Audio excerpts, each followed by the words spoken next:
You are listening to the Life Coach School podcast with Brooke Castillo, episode number 45. Welcome to the Life Coach School podcast, where it's all about real clients, real problems, and real coaching. And now, your host, Master Coach Instructor, Brooke Castillo. Hey there, everyone. How are you?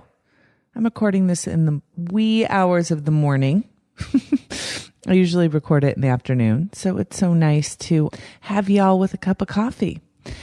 So as some of you may know, if you are over a member at the Life Coach School email list where I send out Friday Coach Like, you will know that I have two new puppies in my household, Rory and Rocket, and they're Boston Terriers and they're puppies. So they are ridiculously cute. And my husband and I, right before we got pregnant, we got two baby dachshunds.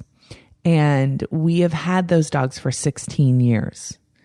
And we still have Zorro, who is our 16-year-old dachshund, who is very creaky and old and grumpy and just precious because we love him so much. He's always been in our life, but he's been biting and he's in pain and he wants nothing to do with these puppies. So Chris and I have been taking care of Zorro and kind of been used to having an older dog. And so when we have these new puppies, it's like this brand new burst of energy into our lives. And Chris and I took them on a walk yesterday and we were looking at each other. We're like, is there anything better than puppies? God, everybody should have a puppy. So we're walking the dogs, and here's what I'm noticing. Rory and Rocket, whenever there's another person that's walking on the trail or is driving by in a car or is anywhere within the vicinity, what they say is, we must go say hello, right? I mean, there's a person. We have to go say hello to the person immediately. And so we do. We say hello to everyone now.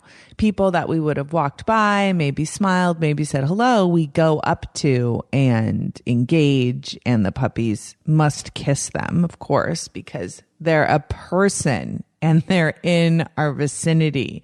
So why aren't we kissing them?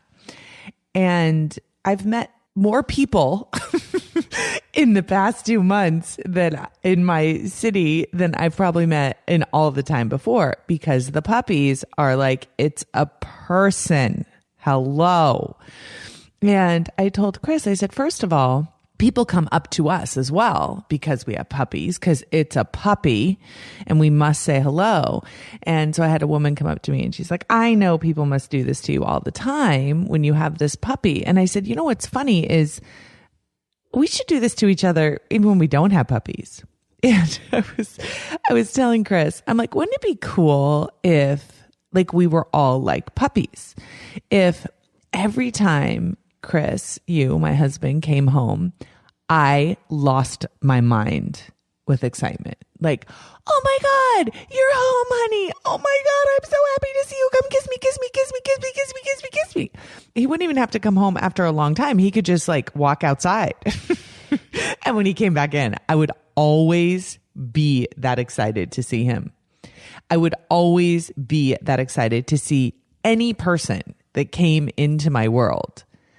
Can you imagine if we were all like that? Like, hi, we're all puppies. Hi, how are you? Hi, how are you? Oh my God, oh my God, oh my God. What's your name? I just think it would be fantastic. So anyway, we're learning so much from these beautiful puppies about what it means to be new and engaged and loving, and also what it means to be aware, because Zorro will have nothing to do with these puppies and will bite them if they come near. And so I watch them really want to connect with Zorro and really want to play with his tail, and Zorro is having none of it. And so they avoid him very peacefully because they know that he's just a little cranky. They don't know why. They don't have to understand why, and they don't get too upset about it. They just understand. So I know that there's been so many books written about dogs and how dogs are amazing because they have unconditional love for everyone. And I love unconditional love. So that's a huge benefit of having a dog. But I would say that puppies are just such amazing teachers to what it can mean to really be alive, to really be in love with life, because they really are so excited about everything. And I want to be like my puppies.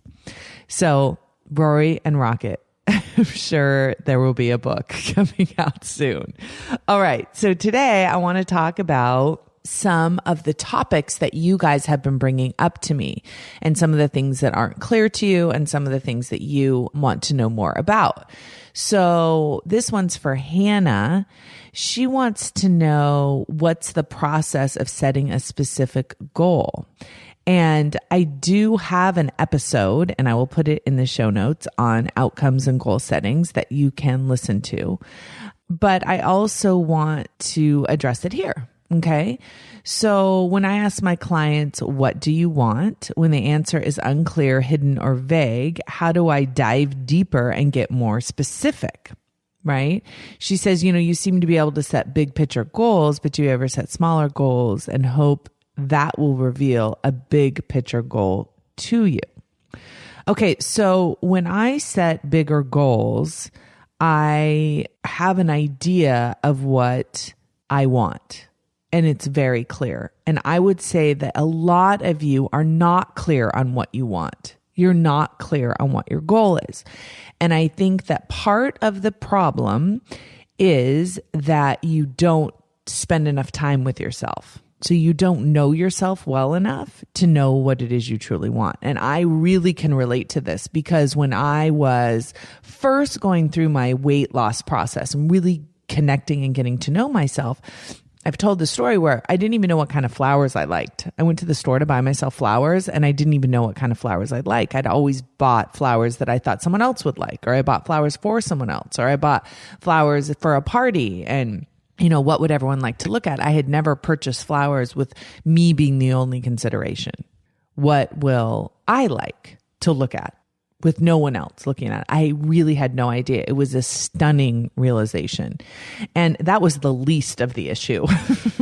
I really didn't know myself. I didn't know who I was. I didn't know who I wanted to be.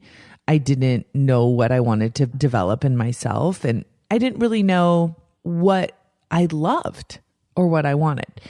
And so I spent a lot of time getting to know myself. And for me, that looked like at the time, because I didn't understand how my mind worked and I didn't understand how to look into my brain and decipher what was a negative thought and what was me. And so I just spent a lot of time alone with myself, like listening to what I wanted, not knowing that I was listening to my brain. And I actually had someone ask me a question about this idea of intuition versus thinking. And so a lot of times what I will get clients telling me is that, well, I'm leaving my husband because my intuition is telling me, or I'm leaving my job because my intuition is telling me. And a lot of times what I think we think is our intuition is just negative thinking. It's thoughts of fear and doubt and frustration that we are feeling in our body, and we're misinterpreting those feelings for our intuition. And so then the question becomes, well, how do I access my intuition then? How do I know what is the, right guidance that I'm receiving? Because I do believe that our desires are our guidance. What we want is where we're supposed to go. But so many of us can't even tap into what we want because we're so buried under negative programming. So to go back to what Hannah's talking about, it's really important to clean up your mind and to get to know yourself in a really deep way for you to access what you want. Okay. And the truth is that our desires and our goals will not reveal themselves. We have to go find them. And we're not going to find them out in the world as much as we will find them within us. Now, does it help to try a lot of different things and to go out into the world and be active in it yes, absolutely. Because as Abraham says, when you figure out what you don't want, you get a lot closer to what you do want. So trying different things and really putting your heart and soul into things that you do will really help you discover within what it is that you want to do. So to answer that question, yeah, I mean, maybe you set some small goals and you go out there and you try those and you see if maybe that leads to something bigger.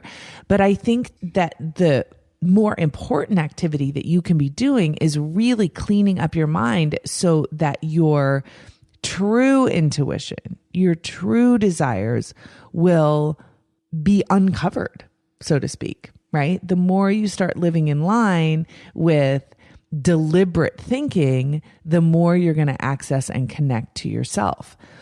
The reason why most people don't do this process, and it's a biggie, is because when we start connecting with ourselves, when we start paying attention to our minds, usually there's a lot of negativity going on. There's a lot of negative emotion and there's a lot of negative feelings. And I've had more clients than one tell me that they feel worse before they feel better because they've all of a sudden become aware of all the negativity and they'd rather just turn the lights back off and go about their business of avoiding themselves. Right? But that's not going to work. You have to be willing to go through the process of uncovering what's in the way of knowing what your true desires are. So that's really the most important thing. If you don't know what you want, that's how you find out. Okay. Then once a goal or focus is set, then how do you set up the structure to pursue it? And what Hannah is saying is her lifestyle is constantly rescheduling and answering emails. She finds it difficult to carve out time to work on her craft. And when she does, she feels so much pressure to accomplish. It's really difficult to create from an agenda-filled place. Now, and she asked me if I struggled with balance. Now, here's the thing. I do not struggle with balance. It's true. I really don't. And I know that a lot of people struggle with this, but I really don't. And here's why. I am really clear about two things. One, I'm clear about priorities, and I talk about that in another podcast episode, and I'll put that in the show notes if you want to check that one out. Really clear of what my priorities are in order, and I revisit them weekly so I know what I need to do. The things that I want to do that are really important to me, I'm not responding or reacting to, but are really important to me, get a space on my calendar. And I honor that calendar. So it's very easy to get caught up in, okay, I have 2 hours. What should I do? Most of us are not going to say, okay, well, right now what I'm going to do is this non-pressing creative process. Most of us are going to go, well, I have emails to do and I got to clean the house and I got to do this. And so we're always in reacting mode and we're never honoring what it is we really want to do. And so what I do, I have a sheet of paper, notepad, that one of my friends and colleagues, Lynn Elioff, gave me. She gave it to me last year at Mastermind and it has quotes on it. It's amazing.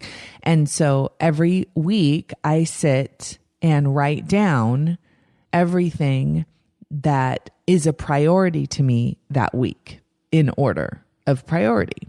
Okay.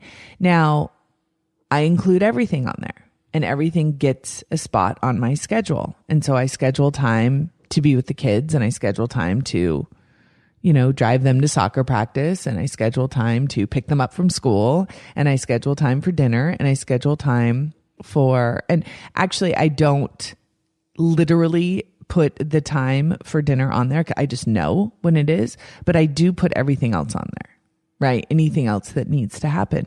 And it is such a relief because I just look at my calendar and yes, there's sometimes I just don't feel like doing it, but I do it anyway because I've put it on my calendar and I like to honor my calendar. Okay. So when it comes to goals, that's how I roll. That's how I do it. Is I put it on there and I make it happen. So I'm not constantly in reaction mode. And emails are not an emergency and neither are phone calls. And this is something that is very different about me. I don't always answer the phone just because it's ringing. And I don't always call someone back just because they called me. And I don't always reply to an email just because someone sent it to me. Because if I was constantly replying to every email that was sent to me or constantly answering every phone call that came in, I wouldn't have time for the things that are really important to me. And so I'm willing to not reply, and I'm willing to not call someone back in order to prioritize the other things that are true. And I do want to call people back, but I need to do it when it's not an urgent thing for me. And, obviously if there's an urgent phone call from the school, my kids are hurting or something, that is an urgent thing. But most everything in our lives is not urgent. And I refuse to create urgency around something that isn't a priority. So that's really the way to manage your life. It sounds like, Hannah, that you're in a space where you're really just allowing everything to be urgent. And if you have emails to answer, my suggestion is you schedule time. You have 2 hours a day to do emails, and that's when you do them. And the rest of the day, you don't even open your email box. I know this freaks some of you guys out. I taught a class a while ago, and I had so many emails in my inbox, and I didn't like it. I didn't want all those emails in there, so I just deleted them all. Everyone in my class was having a heart attack. They're like, "You did what? How did you just delete them?" I go, "I just did." And, people say, "Oh, that's inconsiderate. You're not replying to people. They've spent the time to send you an email." And I go, I hear what you're saying, but if it's really important to them, they will probably email me back, or it wasn't that important. And if that's what selfish is, I'm willing to do that just because I need to focus on my priorities in my life and not be constantly responding to someone else's agenda. And call that what you may, that's how I live my life. And I think that's why I'm able to accomplish the things that I want to accomplish in my life. Okay. So I think the other thing is, let me just see. You say, "I'd like to begin with working time instead of constantly thinking I'm fighting against it. I am kind of getting this done, but instead uncertain of what needs to be done, and therefore you're in dabble mode." Yeah. It's almost like you've energetically snacked all day because you're afraid to commit to choosing one meal and enjoying it. Now I really like the way you put that too, just because I like eating metaphors, because I am first and foremost a weight loss coach. So everything seems to be an eating metaphor for me. But I really like that, because if you don't commit to something, you refer to it as your craft. If you don't commit to it, then there's no chance of failing. And I think that's what so many of us do. We get lost in, I'm confused, I don't know, or I don't have time. Those are the dream stealers. I want to offer that to you, because those seem like legitimate excuses. No one's going to hold that against you. If you don't know something, then don't do it. If you're confused, you don't have to move forward. And if you don't have time, look at your life. I was just coaching a couple of my intensive students, and I kind of let them have it a little bit because I love them so much. And they were making excuses as to why they weren't getting stuff done. And I basically told them, listen, you're just making excuses. You do have the time to get all of it done. Stop making excuses, because all you're doing is stealing your own dreams from yourself. And they knew it was true. We all know that it's true, because when you look at how you spend your day and you look at your priorities, it's usually so out of whack. The amount of time people spend on Facebook, just dabbling in Facebook, is unbelievable to me. It's unbelievable. And I totally get it. I'm not on Facebook in terms of, I don't have any friends on Facebook. I have a business page, but I don't have personal page. And my husband does. And so sometimes I go on his personal page and I get sucked in. Oh my God, what's that a picture of? Who's that? What's going on there? Ooh, look at that ad. And it sucks me into the world of Facebook that I can see how that happens. And actually 2 years ago, when I did my master coach training, one of the things that I asked everyone to do for 6 weeks was to not be on Facebook. And it literally, some of them went through withdrawal. Some of them were unwilling to do it. And some of them literally went through withdrawal from Facebook. Now, I'm not suggesting that you have to quit Facebook, but I'm just saying, like, is it in line? Is the amount of time you're spending on it in line with your priorities? And for some of you, it may be yes. Maybe a huge priority to connect with your friends and see what's going on in their life. And I'm not saying that you shouldn't do that, but just make sure it's a conscious decision. Okay. So committing, we talked about this in the Tony Robbins episode, right? Committing to your decision is the hardest part of accomplishing any goal.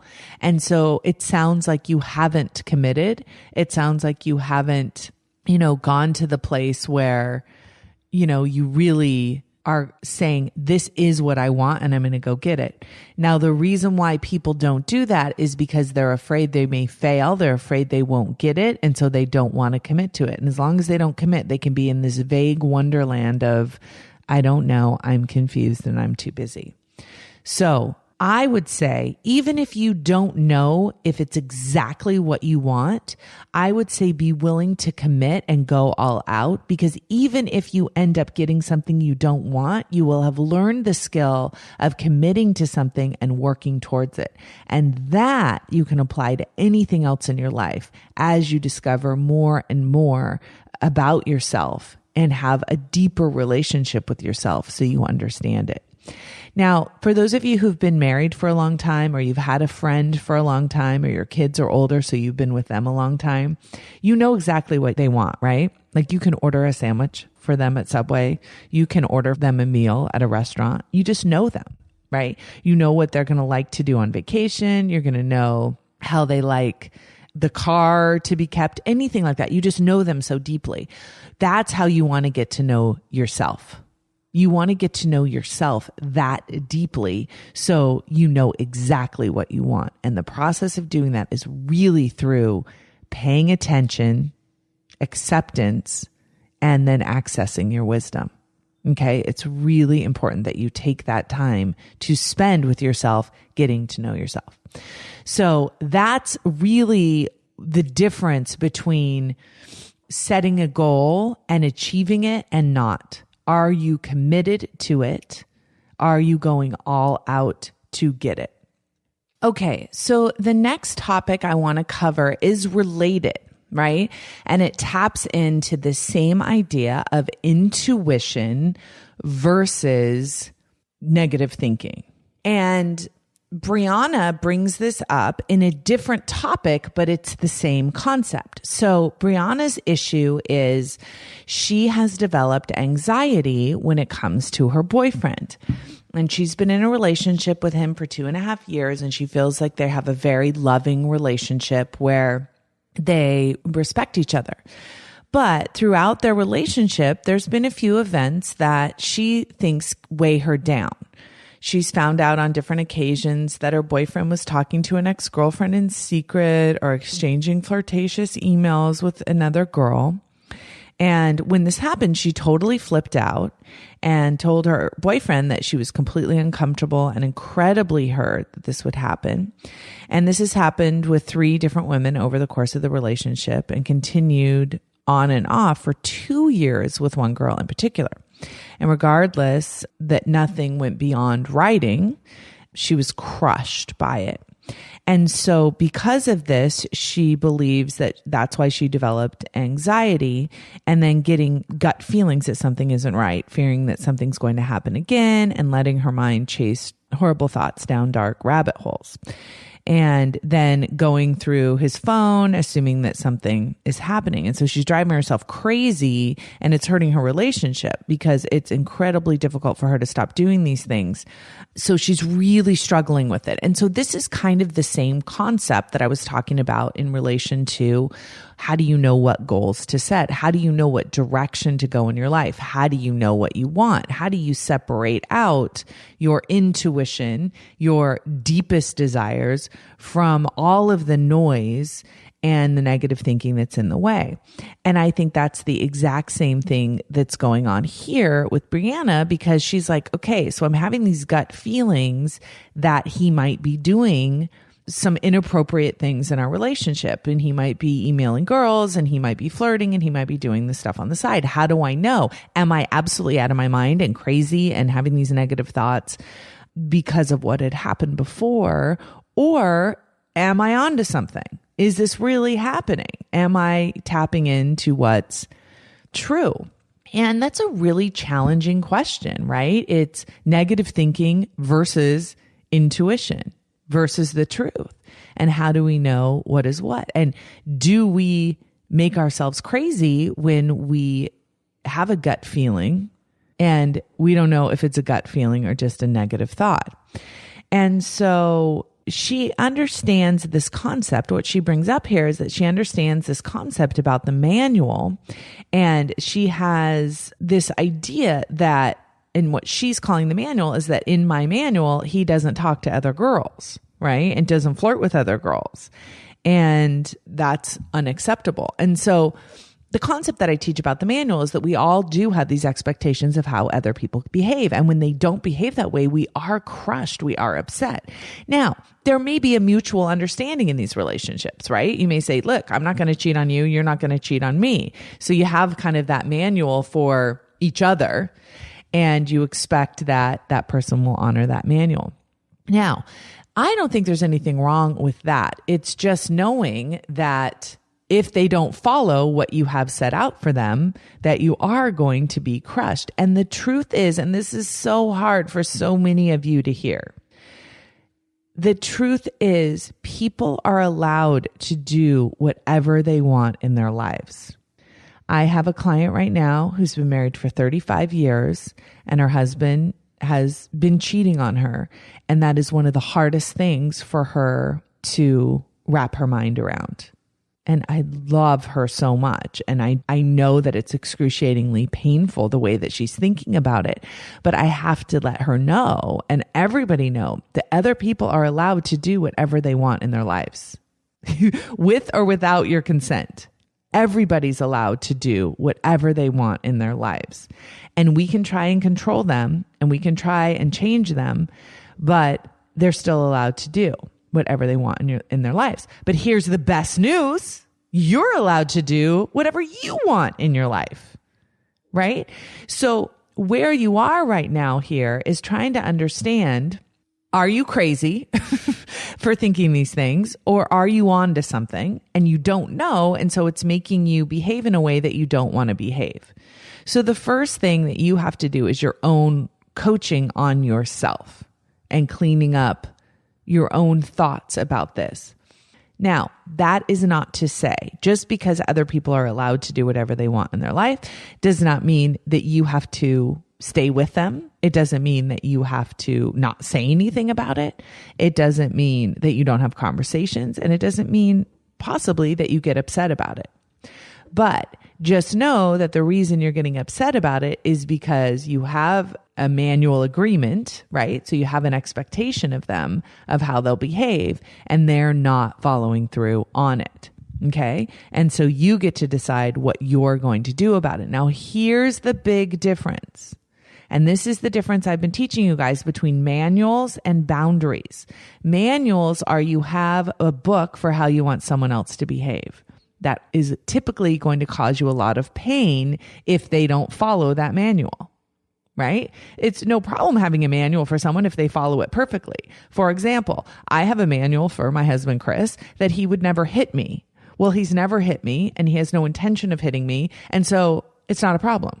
But if I have a manual for him that he always remembers to, I'm trying to think of something that he doesn't do that kind of bugs me. Oh, okay. Here's something that he does. He likes to clean my coffee cup. I know this sounds so funny, and that's like, who has problems? I do, right?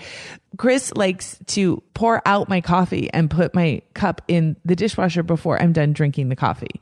And yes, my husband is very clean and very neat, and he takes amazing care of our kitchen, but it makes me insane. I'm like halfway through a cup of coffee and it's gone. I'm like, where's my coffee? Oh, I thought you were done. Oh, I'm not done with it. So yes, this is a huge, huge problem for me. Not really.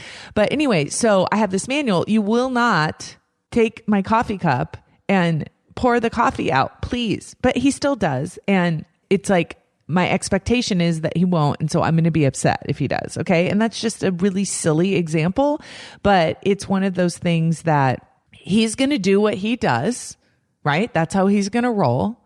And I can either be upset because he doesn't. And of course it's well intended. I mean, he's cleaning the house, for goodness sakes. But, I need to understand that my expectation in my rule book is not going to be something that is followed ever. It's just not going to happen. And so I can either make myself upset about it or I can roll with it. And there are some things that I won't ever roll with, like if he were to hit me, right? So if you have a manual for someone and they follow it, it's not a problem, right? But if you have a manual and it's constantly causing you disappointment, that's when you have to have a look at it. Okay. So that's kind of that issue. Now, the other issue that's important for you to know is, are you tapping into something that's important for you to be listening to in your own intuition, or are you just spinning in negativity, right?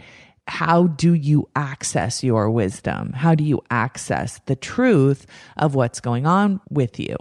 Now, it sounds to me like you have a lot of negative thoughts going on. So the key is to work through that.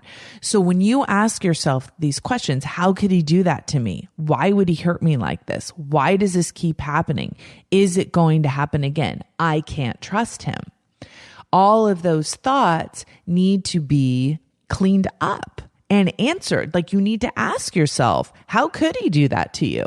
What does it mean to you? And what do you want it to mean to you? Because you get to decide that he did that to you, right? You get to really tap into your thoughts and make sure that you like the thoughts that you're having.